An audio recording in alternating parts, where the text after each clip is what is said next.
Hello and welcome to this week's Elite Entrepreneur Show. I think I really need to get some intro music for my for my show. That intro definitely needs some music. But anyway, you are watching the Elite Entrepreneur Show, and this week's show is all about how to quit your job and start a successful coaching business. I'm really excited, as I am every week, to bring on today's guest around that, how you go about quitting your job, taking that leap, cutting off all ties and launching a successful business, a successful coaching, a speaking, a training type business. So that's what we will be discussing today. Now, if you haven't watched last week's Elite Entrepreneur Show episode, I highly, highly, highly recommend that you go watch that episode. It's about how to command your stage and ethically control your audience so that you can sell $20,000 and higher coaching programs. So you're really going to want to go back and watch that show with my guest Stephen Rowell after this episode, of course. So I hope you have a pen and paper ready to write some notes down, because you're going to be wanting to write some notes down throughout today's episode.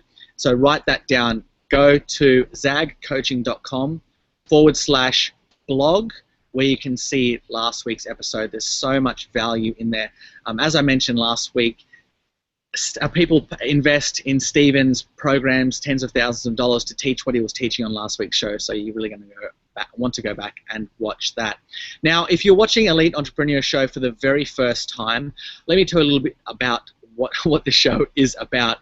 It's about changing lives, because we as coaches, we love to help people. So first and foremost, it's about us being able to help people and change lives. But to be able to do that, you're going to need to know how to run a successful coaching business, right? And I know from many coaches out there, they love to change lives and help people, but the sales and marketing side, maybe they really don't want to do that. Well, that's what this show is about.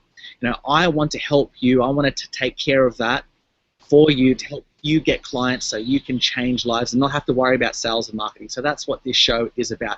Changing lives, number one. Number two, living anywhere. Living anywhere in the world, in your favorite exotic location. Now I want you to just imagine yourself, picture yourself right now in your favorite holiday destination. And then at the same time, being able to run your coaching business and change lives from that location. Well, that's where I am at the moment, coming from this amazing, one of my favorite locations at Philadelphia, which I'm actually moving to as well. Deciding, I love this place, so I am moving, and I'm going to be basing myself out of here whilst I also travel around the world. If you've been following me for the last few months, I've been everywhere. But Philadelphia is where I want to base me. It's absolutely beautiful here. Number three, what the show is about is becoming the new rich. And that simply means having a business that works for you instead of against you. So you are not working in the business, you're working on the business, and it's working for you. So it means giving you ultimate choice. And ultimate choice is about ultimate freedom. That's what becoming the new rich is. Being free, where the business works for you, where you can go and travel at the drop of a hat, where you can scale your business and work with more people and change more lives if you want to, but also scale it down and have the ability to work with just a few long-term, high-paying clients, which then allows you to have that type of lifestyle business. That's what the Elite Entrepreneur Show is all about. It's not for me, it is for you, and that's why you need to tune in every single week at the same time. We go live every single week, 12 p.m. PST, which is Pacific time, 3 p.m. Eastern Standard Time, and 8 p.m. UK time, or British Summer Time as they're on at the moment. All right, so that's what this show is all about. Now let's head into this next segment that we do every single week, and I'll be showing you where I've been running my business from this past week. And what I do is I'll share my screen. Hopefully it works. Sometimes it doesn't. Here we go.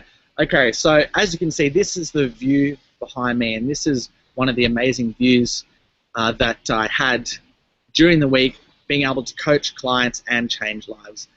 Absolutely beautiful. And this is where I got to get up at, I think I woke up that day, slept in a little bit. It's the great thing about running a lifestyle coaching business, that you can get up whenever you want and this was the local golf course just down the road where I did some hill sprints, which they actually weren't too fun. Okay, this is the Roosters again. We've won again. This is my team, the Roosters Rugby League back in Australia, and we are 3 on the trot. We've won 3 in a row. If on the trot, that makes no sense whatsoever to you. So again, I told you we're going to beat the West Tigers. They're crap. So who have we got next week? Oh, that's a bit blurry. If you pixelated there, we are versing the Cowboys. We should beat them. The West Tigers were higher than them on the ladder, but in this competition, it's tough competition. But I think we will beat them. We're $1.80 to $2.05. You know, if you want to bet now, click the link down the. No, I'm just kidding. That is the Roosters. Yeah, we'll beat the Cowboys. And where this leads me to now, I want to show you another picture. This is my old university in Wilmington.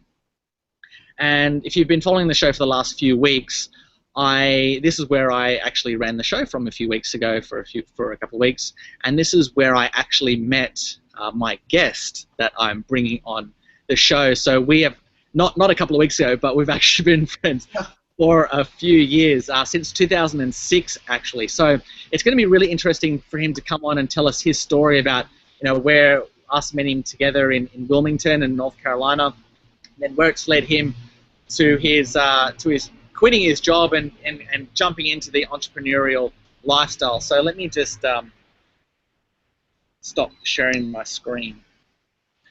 Now, before I bring today's guest on, let me tell you a little about my story, because my story is quite similar to my guest that I'm about to bring on. So last year I moved from Australia, from Canberra, my hometown, to London, with absolutely no friends, no family, and no network, nothing. And so I was moving to a new country, not knowing anyone, whilst at the same time trying to grow my coaching business. Now, not knowing anyone was hard enough, but trying to grow a business at the same time, people were shaking their head, and I said, nah, I thought, nah, I'll be right. And now I understand why. I learned, let me tell you this, I learned a lot about what doesn't work.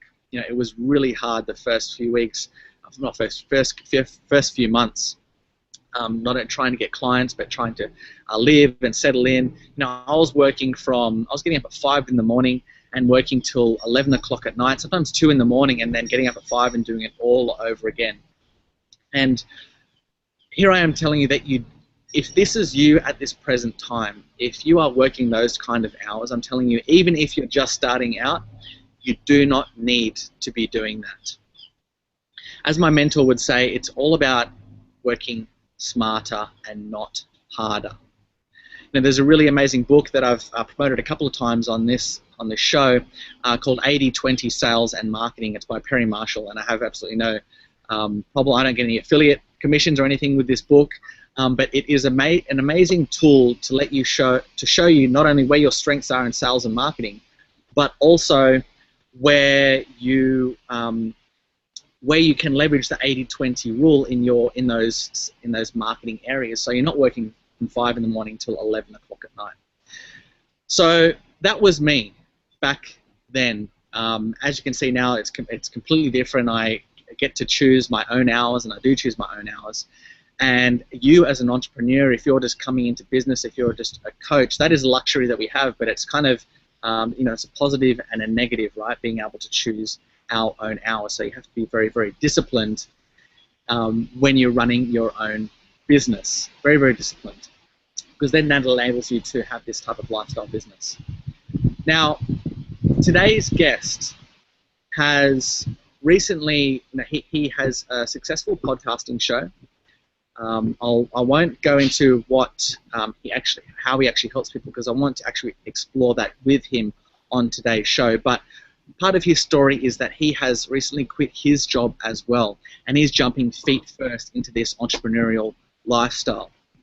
So the reason why I'm bringing him on today's show is to show you that in business, it's not so much about, you don't need a new tactic or a new strategy.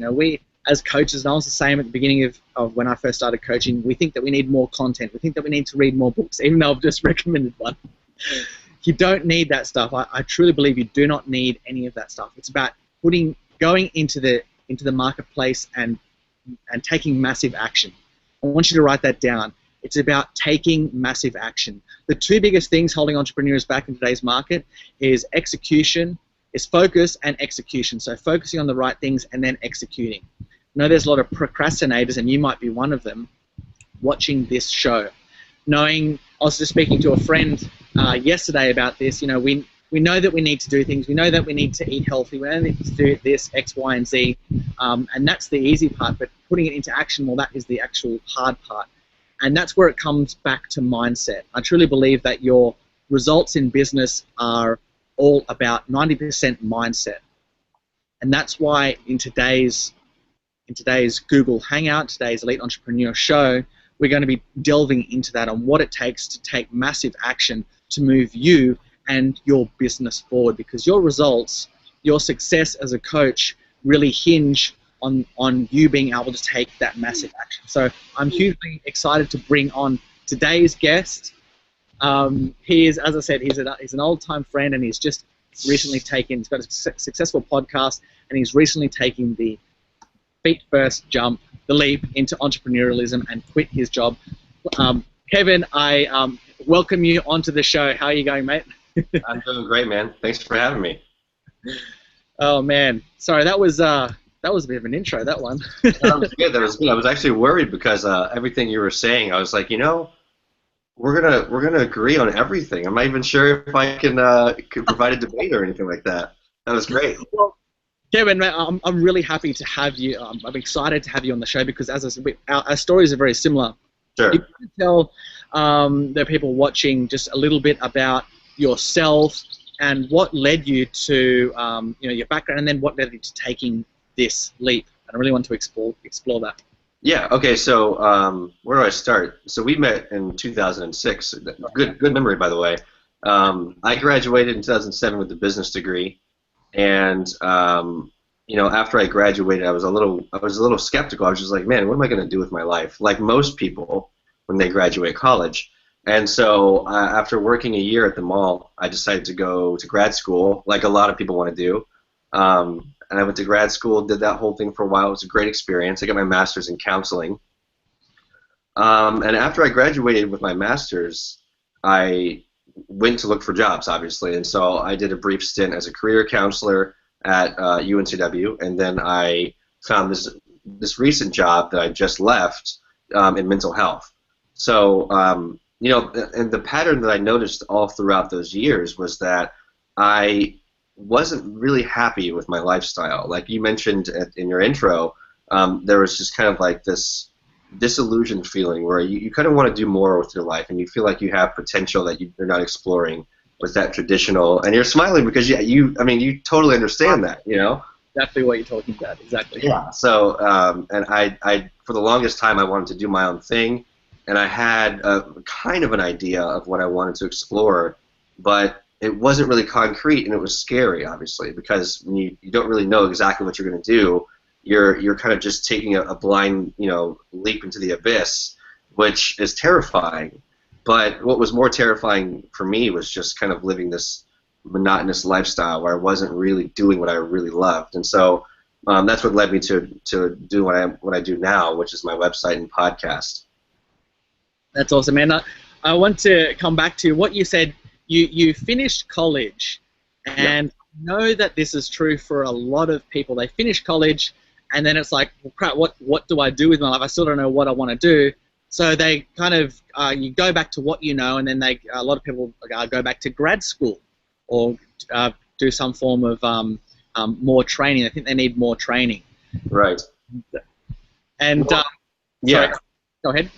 Well, I was going to say, yeah, I actually wrote a post about this exact topic recently, and it was actually published on Huffington Post. It was about grad school and why you shouldn't go to grad school if you're not sure what you want to do with your life, because it's not inherently the answer. Grad school is not going to cure you of your yearning to do more in life. I mean, and not to say that grad school is bad, obviously, because if you know what you want to do, let's say you want to be a doctor, then med school is the answer. That's the vehicle you need to get into to achieve your goals. But if you're kind of like, well, I don't really know what I want, and I hate my job, so I'll go to grad school. That's obviously not the answer. So I know I've got some. Hang on, I'll just adjust this because the sun's left.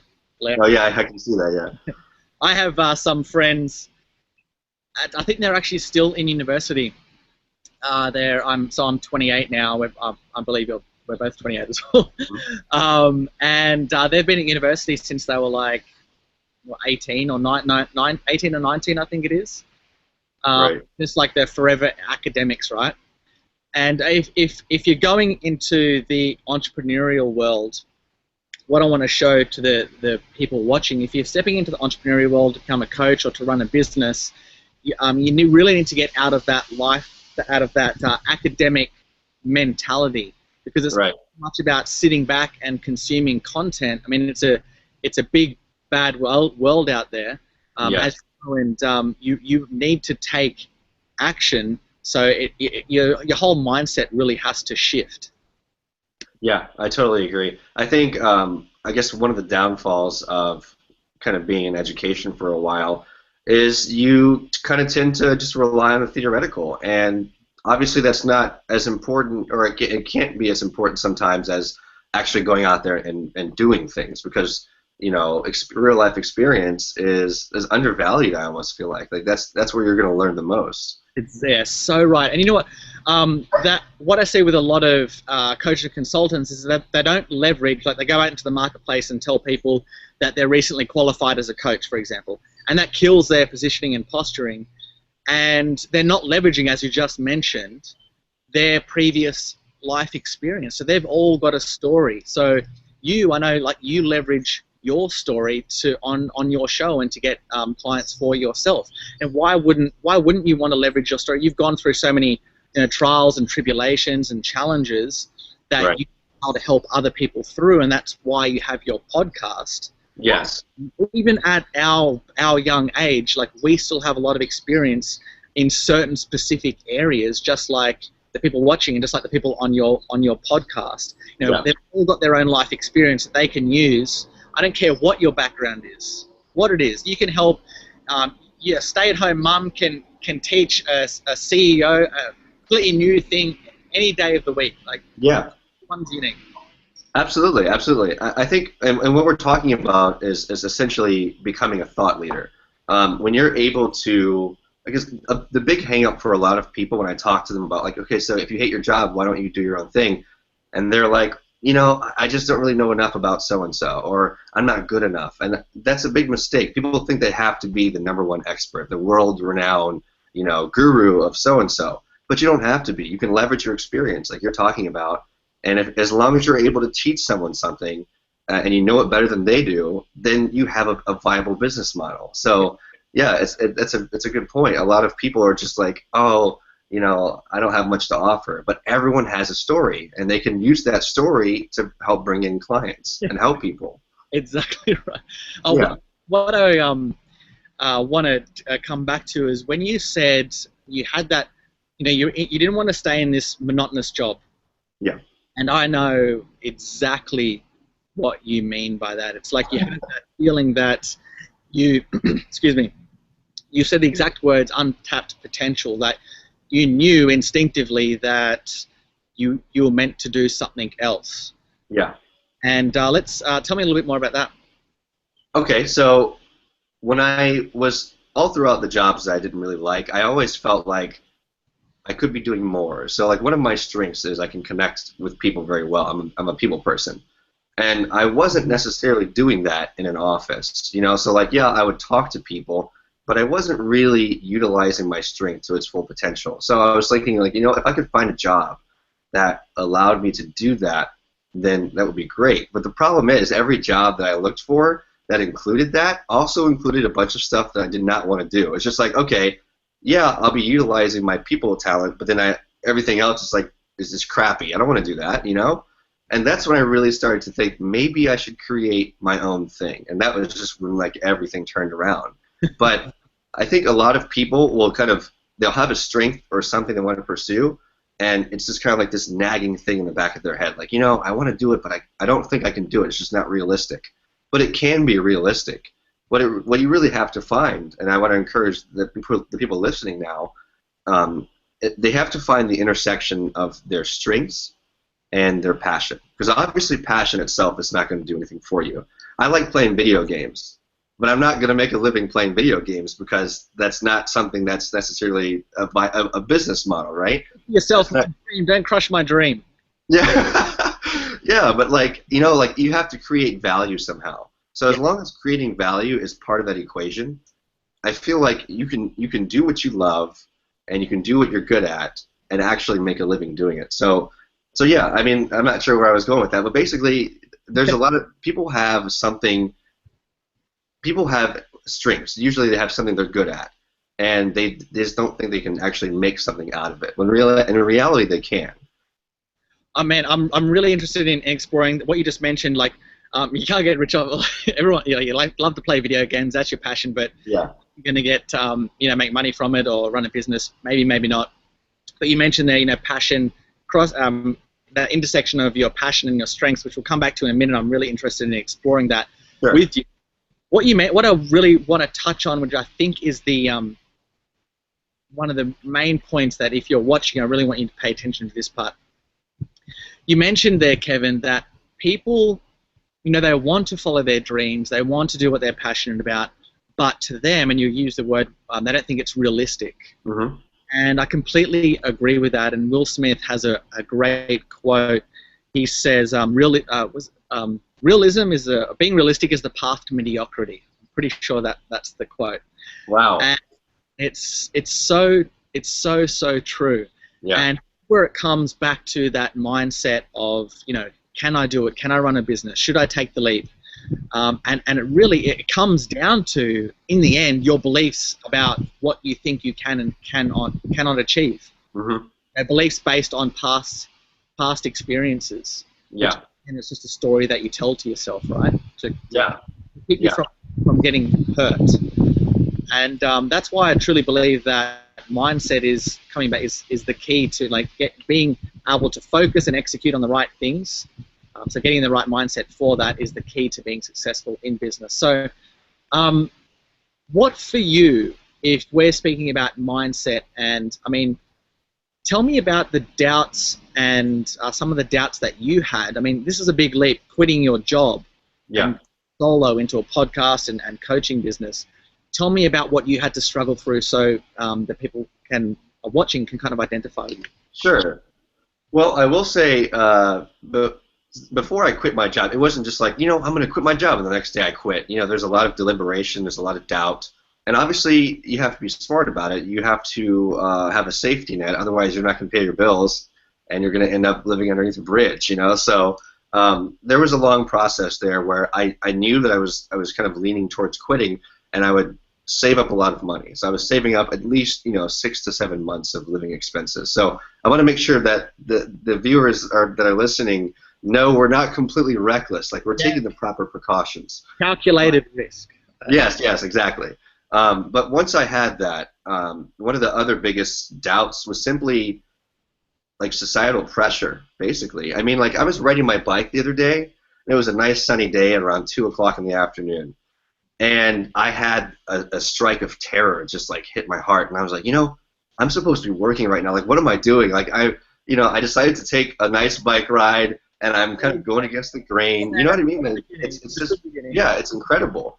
And it's just crazy how society really has that impact on us. Like, you must do this. You have to live this lifestyle. If you don't, you're a bum, or you don't know what, you're just kind of like, you're delusional.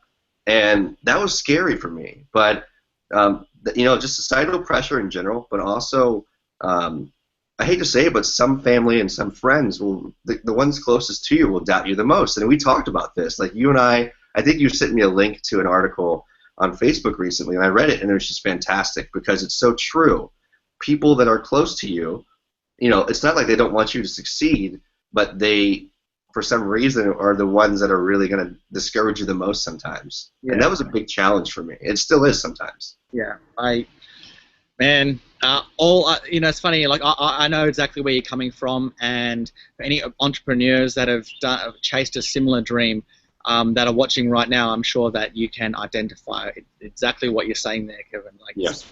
I completely identify with that, and it is a bit disheartening. In the end, I guess you have to realize that they're doing it out of love, and sometimes they have. What I really love about this entrepreneurial lifestyle is the freedom, like the complete freedom. And you said it's a bit scary because you're so conditioned by society about thinking that you need to be at work from this time to this time, when everyone else is working, and kind of like in the rat race and being a lemming. That it is a completely different world. It is. Well, it's the best feeling though. Yeah. But I think you have to realize that your family and friends are in that other world, and if they're not entrepreneurs, they probably don't identify with your mindset or where. So they're doing it out of love, but it can hurt a little bit. I understand. Yeah, absolutely. And I think that the philosophy that I've adopted as of late is really just kind of you ask for forgiveness and not for permission. I mean, if I were to ask for the blessings of my parents and my closest friends, I wouldn't be doing anything. I would be sitting in an office doing what I'm supposed to be doing according to society, and that's not what I want to do. So it's just about taking action, and you kind of have, if you have a vision, if you have something you want to go for, it's like you said before, it's like you have to do it. You actually have to execute. Yeah, for me, it's just like we've got one life, and it's as simple as that for me. Like if you're not doing what you love, it might be a challenge. Yeah, it might scare the shit out of you. But I sure as hell would rather that than a slow death in a job that I never saw myself doing or never wanted to do. Yeah, absolutely. I think someone said the other day, a friend of mine, he said it's like death by 1,000 cuts. You know that phrase? I don't think I've heard that, no. Well, that's what it's like. I understand. Yeah. Well, what I want to do before we get into how you help people, I'm really interested to go through that. But sure. We mentioned that you saved up before. You didn't just take this leap and say I'm quitting my job. And I was the same. I was fortunate to have a great job. I'm naturally gifted analyst. That's why have a lot of strengths for me helping clients build out their own model and doing things around Facebook and Google AdWords, because I have that analytical type mind. So that's my sales and marketing strength. But I was blessed to have a job where I could save up on the side to then take the leap. So what I wanted to touch on is that we mentioned that it was a calculated risk. And for the viewers watching, Kevin and I, as entrepreneurs, you need to take risks. You must take risks. You have to take risks, whether it's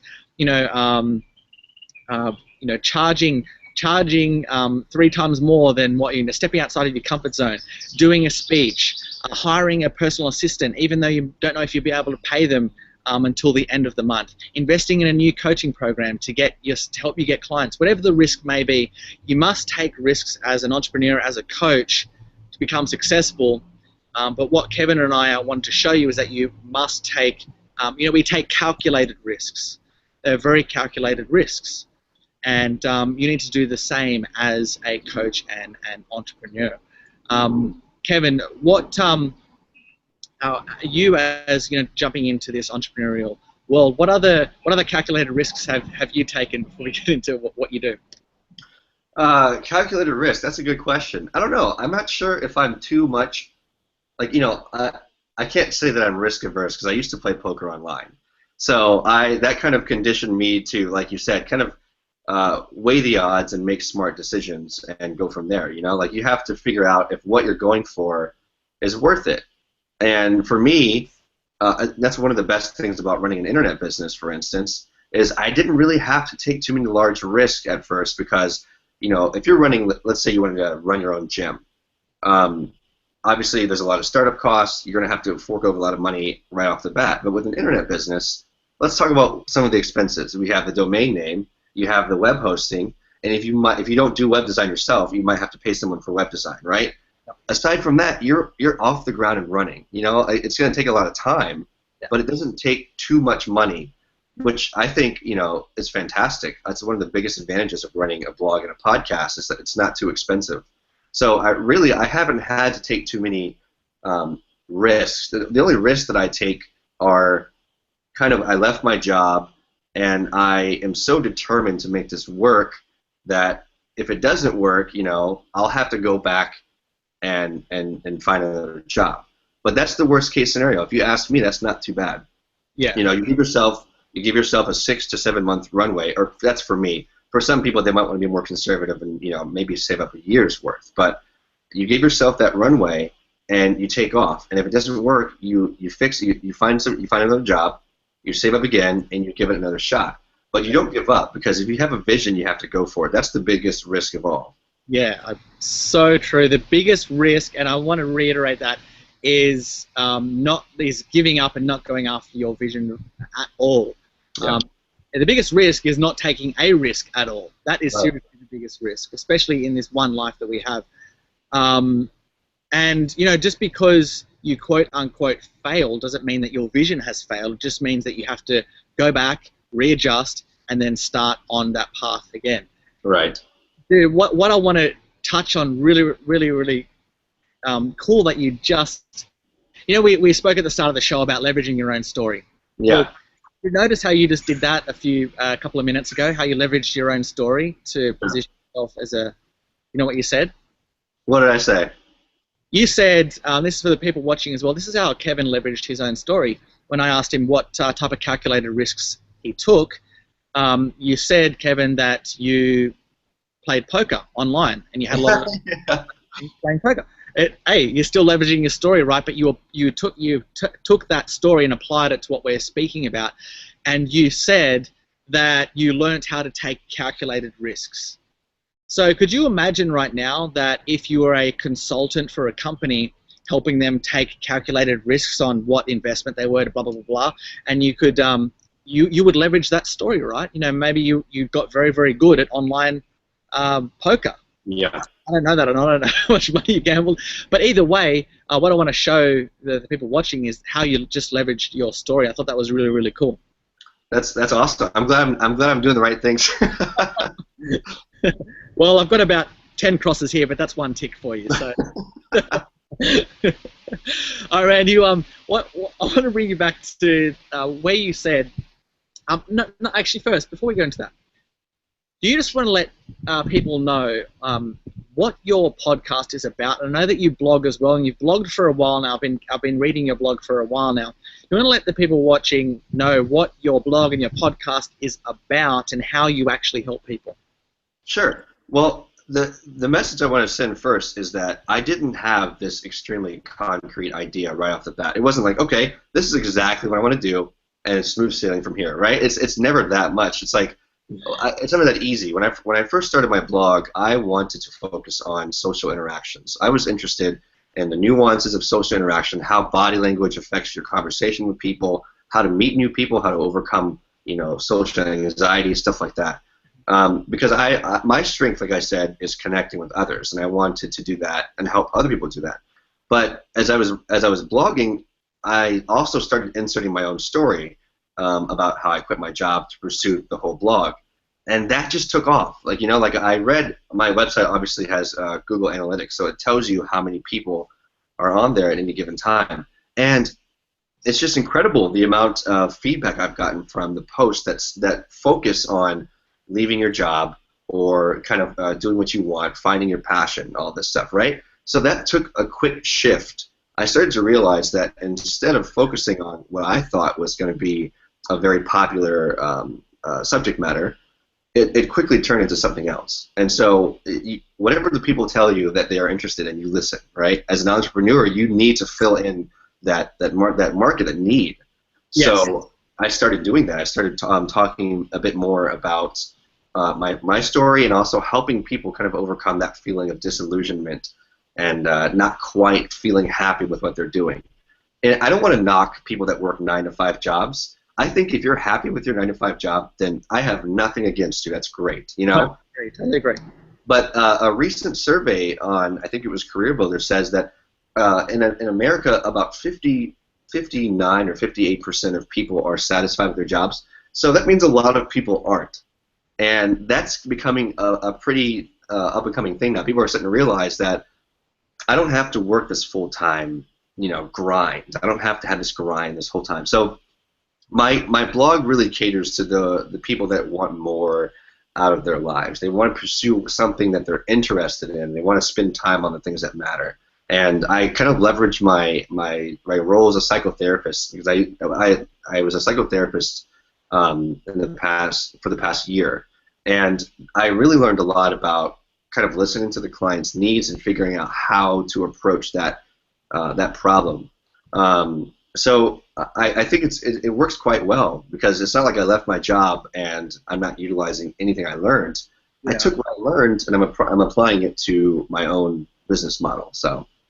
Yeah, exactly right. And you just mentioned there that I don't realize how close our story is. Like what led me to coaching was the fact that I started my own blog as well. This was 2012, beginning of 2012, I think it was. Nice. It was at that point that I knew that I wanted to move to London, and I wanted to write about it, about me, quitting my job and following what it is that I love to do, and blah, blah, blah. And similar to you, I started getting really great feedback. And at that time, I was actually going to I really love music, dance music in particular, and I can kind of DJ and make electronic music, and that's what I was moving to London for. Yeah. And becoming, there's so much competition in that space. Becoming a big name DJ, especially, was I 26 then, and starting kind of just then at the age of 26, you're kind of about 10 years behind the curve, right? So I was already way behind. Anyway, the blog got some really great traction, and the people, writing just like you, that your story is inspiring, right, and that then helps them on their journey, and that felt really great. And that's what led me. I'm like, how do I get some more of this great feeling? What type of career is based around helping people follow their dreams, and I stumbled upon life coaching. I'm not a life coach anymore, obviously. This is I'm a business coach and consultant, but that's what to coaching initially. Yeah. Coming back to you, again, coming back to leveraging your story. It's all about leveraging your story into the marketplace, especially if you want to go out and get paid what you're worth in the marketplace. If you go out and tell people that you're a fresh coach, then they're going to expect to pay like $75 an hour, right? Right. But if you're leveraging your story just like you are, then you're going to get what you are worth. Absolutely. One of the things we mentioned a little bit ago, intertwining your passions with your strengths and finding that intersection. Is that something that, my question is, number one, is that something that you help the people that read your blog and your clients with? And number two, do you want to tell us a little bit more about how you do that? Yeah, so whenever my blog and podcast are set up in a way to where it's supposed to inspire people. Like my last podcast that I released on Monday was an interview I did with a guy that quit his job in consulting to pursue being a DJ and a producer. And he lives in Spain now, and that podcast got, I think, almost 1,000 views in just a matter of days. So it was really popular. And so basically my podcast and blog is supposed to kind of show people that, hey, there are other people doing it. A lot of times on the internet you hear a lot about these millionaires and people that are just kind of way out of reach, and it's like, okay, that's great, but they're not real people like you and me, right? So I try to focus on people that are doing it, that are actually doing it, that are not too far removed from where we were with our jobs, and the jobs we didn't like. So when people go to my site, peoplepassionate.com, I hope that they can motivate them, and so if they're interested in becoming a client, I can kind of help navigate them to taking the steps necessary to find out what they can do next to actually take action and be kinetic, versus just theorizing and talking all day about, oh, I need to quit my job, but I don't know how, I don't know where to start.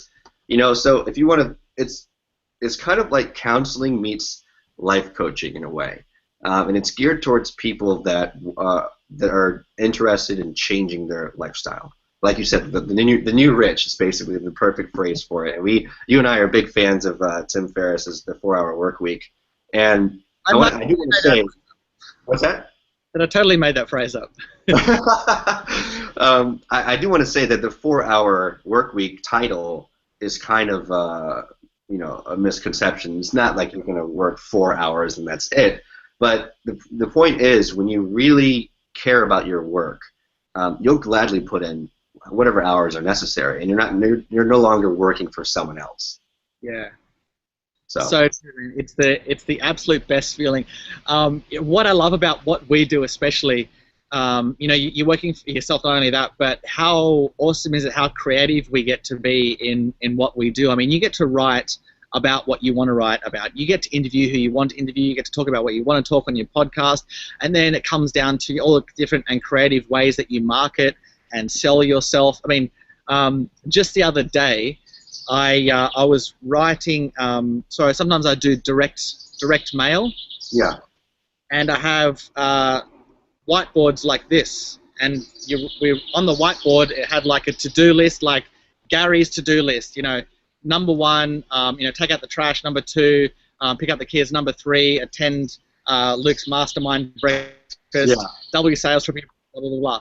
And the reason why I bring that up is like how cool is it in that we get to be creative in what we do and put it out into the marketplace and see if people like it. Yes. Yeah, it's fantastic. I was at Chipotle recently, standing in line, and I got a notification on my phone. It was an email I had gotten, and I didn't recognize the name. And when I pulled it up, it was a completely random person that viewed that listened to my podcast. And the first sentence was, "You are an inspiration." And in her email, she proceeded to talk about how she found my podcast and how much it's made a difference in her life. And I was just like, I wanted to just give a hug to everybody in the right near me. I was just so happy. I was just like, this is exactly what it's about. Like that's the gratifying. This is what makes it all worth it. Is it being able to touch someone and change lives through your own creation. It's just an amazing feeling. Yeah, it's absolutely awesome. What you mentioned there, I circled it and underlined it, and you were talking just a second ago about how you help your clients. What's the next step if you're in this 9 to 5? Where do we go from here? And applying this to business, what you said is you really have to find out what the market need is. Yes. What the challenge is, and I'm sure that's what you help. One of the things that you help your clients with, if they're going to take this leap. What is that market? What is that market need? Do you want to go into a little bit about how, what you believe your market need is and how you go about finding that market need? Those bugs are killing you right now, aren't they, Luke? It's not bugs. Oh wait, yes, it is bugs. Yeah, definitely. There's a lot of trees. Yeah, that's why I did this indoors. I didn't want to have those bugs bothering me. But yeah, so the first step for helping my clients is obviously finding where their passion and their strengths intersect. So I usually have them make 2 different lists. The first list, and it's anything goes, anything they love to do, no matter what it is, video games, taking naps, just list it all out, right? The second list is going to be what they're good at. So the list will usually be a little shorter, but it'll be something like, I'm good at talking to people, or I'm good at selling, I'm good at persuading people, stuff like that. Right, at text messaging. Yeah, yeah, exactly. So generally, it's good for people to kind of make those 2 lists so they can see the overlap and figure out, okay, maybe there's a potential business idea here with these 2 different things. And from there, I kind of coach them through what the next step is. The biggest hang-up for a lot of people is that they assume if there's already someone out there doing the same thing or a similar thing, that they have to just kind of nix the idea. And that's a big mistake. If there's someone out there doing something similar, that's just proof that there is a demand for that particular thing in the market. And what you're responsible for is creating a product or service that has your own spin on it and provides a different kind of value. So I get excited when I see other things out there. When I see, like, okay, I have an idea for a fitness blog, for instance, where it's going to cater towards, like really skinny girls that want to put on more weight and be more muscular, for instance, right? If I see other blogs out there that are doing something similar, like 2 or 3, that's perfect, because that means that you can reach out and collaborate with people, and collaboration is so valuable for entrepreneurs. I think a lot of people just want to do things on their own, but that's not the answer. You have to get out there and connect with people, because when you do, you kind of have this synergistic effect. Yeah, I agree. I mentioned at the start of this show that I think I did, that I was collaborating with one of the, we were talking about it in the green, working with another female entrepreneur, and we were collaborating on our program, on our mastermind. You're right about these bugs. Yeah. I totally agree, because when you've got 2 different services or products, usually services coming together, it in that and of itself creates something completely different and unique for that market. So it's kind of very complementary, and you're creating business for each other, and that collaboration is awesome. And what you said there, Kevin, and for the people watching, you don't have to do it alone. Just because you go out into the marketplace and start a business and become a coach, you do not have to do it alone. Right. And then the great thing, we mentioned this on the show a couple of weeks ago with Winton Churchill, putting your own mastermind together. Putting your own tie-in mastermind together for coaches in your industry to help you guys generate business, or maybe it's a coach from a different industry, so you don't have competing competition within the group. Yeah. So I completely agree with you. But I wanted to come back to what you said here, which was very, very, very important. You mentioned here, and you just briefly said it, but I wrote it down, underline it, about being different. You don't have to. You help if your clients think that there's someone else out there already doing X, Y, and Z, then that's great. It's not about doing what they are doing, but it's about being different. And you specifically said putting your own spin on it. Right. And so true. There's not, the answer to being successful is not greater sameness, right? It is about being completely different. And again, you yourself and your story is completely different to anyone else. And when you are differentiated in the marketplace, I'm sure you know this, this is why you help your clients in this way. When you're differentiated in the marketplace, you're comparable to no one, and therefore you set your own prices for whatever your services are or your products. And I just wanted to bring you back, because that was really a really astute thing that you mentioned about being different in the marketplace, and I wholeheartedly agree with you. Sorry, these bugs are getting everywhere. Yeah, when I was first getting started, and I would often get discouraged, one thing that I always thought of is, think about the fitness industry and how many personal trainers are out there that have their own websites. And a lot of them are successful. So many of them are making plenty of money.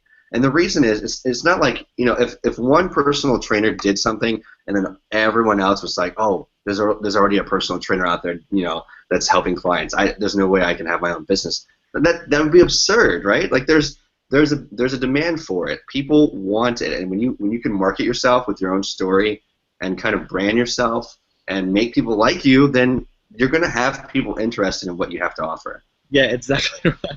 Exactly right, man. Kevin, if someone wants to get in touch with you on helping with coaching and changing their lives and taking that leap, can you let them know how they can get in contact with you, and again, where your website is and your podcast, how they can subscribe to that? Yeah, so if I guess the first and most important thing is, if they want to get in touch with me, they can email me personally at kevin@peoplepassionate.com. I answer every email individually, so they can talk with me there. Obviously, the website is peoplepassionate.com, and the podcast it streams off of my website. So you'll scroll through and you'll find the podcast section. But if you want to listen to it on iTunes, you can look up People Passionate on iTunes, and we have all of our episodes on there. Also, I'm trying to think of all the other social media stuff. Facebook.com/peoplepassionate. I post regularly on there. and I'm not quite on Twitter as much. That's one of my downfalls. Is I'm not super good at Twitter. So don't worry. Yeah. There's too many things. Like that's what I want to like. Coming back to the 80-20 that I mentioned. Yeah. Seriously, just focus on one social media when you're first starting, and just be really good at. Just be the best that you. Coming back to just coming back to focus and execution. You don't need to do Twitter. You don't need to do LinkedIn and Facebook and Pinterest and I don't know what the other ones are. Instagram, all this stuff. Yeah. MySpace. Don't do MySpace. But yeah, you don't need to do that, right? So you're focusing on just a few and being very good at those. Yeah, absolutely. It's super important to just really kind of streamline at first, and then you can expand. Don't do too many things at once, because you're going to have that, you're going to have your hands full, and you're not going to focus on what's most important, which is finding out what your client wants and meeting that need with, valuable content and information. Yeah, you're right. Well, man, one of the questions that I asked to wrap up the show for each and every entrepreneur that I interview is, what do you think is, you've made this leap to this land of entrepreneurialism that we now work and live in. What do you think your secret to success is on making that leap? I think that the secret, and it's funny because I asked this question in my last podcast with my guest, and his answer was exactly what I'm about to say. It's to do the work. It's just simply to sit down and make a plan of action and execute it. Because if you don't write stuff down, if you don't actually plan stuff out, like put it on your calendar, then it will never happen. I promise it won't. Because things will happen, like life happens, life gets in the way, and you're always going to have an excuse. There's never a perfect time to do something that scares you. But what's most important is that you actually have to do it now. You have to take action immediately, no matter how small. Even if it's something like, I'm going to quit my job a year from now, and you put it on your calendar, that's something. But commit to it. Stick to it. And one of the best books actually that I read on this subject is something called The Art of War. I always do this. It's The War of Art. It's by Stephen Pressfield. It's not The Art of War by Sun Tzu. I was going to say, this is going to be very philosophical. Yeah, for sure. No, that one's a good one too, I'm sure. But by Stephen Pressfield. It's a terrific book, and it really kind of highlights the importance of kind of channeling your muse and really going for it, rather than just kind of sitting there and thinking about it all day. I love that. I love your you could see the passion and excitement coming through your eyes when you just said that. That's all. Are you hitting on me, Luke? Well, it wouldn't be the first time, would it, Kevin? Oh man! All right, okay. To end the show on that awkward note, I wanted to thank you again for coming on the show, for giving up your time, an hour of your time. I know that you're putting together your own podcast and doing your own business now, and your time is incredibly tight. So, and thank you, Kevin, for coming on the show. I hugely appreciate you. And a great interview. I was really looking forward to this. Knowing our background coming from meeting in Wilmington. So, thanks again. Absolutely, man. Thanks for having me. No worries. Well, thank you to the viewers watching, to you, the viewer watching, for tuning in this week to the Elite Entrepreneur Show, to giving up your time, to giving up an hour of your time. And I know that you are busy, so we try to provide the most amount of value to you in this episode each and every week, which we go live from 12 p.m. PST, 3 p.m. Eastern Standard Time, and 8 p.m. British summertime. That's the EliteEntrepreneurshow.com, and you can follow me on Instagram to see what I'm doing during the week if you like, and show you where I'm running my business from, which is at Luke R. Charlton. That's my Instagram handle, as they call it. Well, thank you again for tuning in this week, and I look forward to coming to you live again next week. Cheers.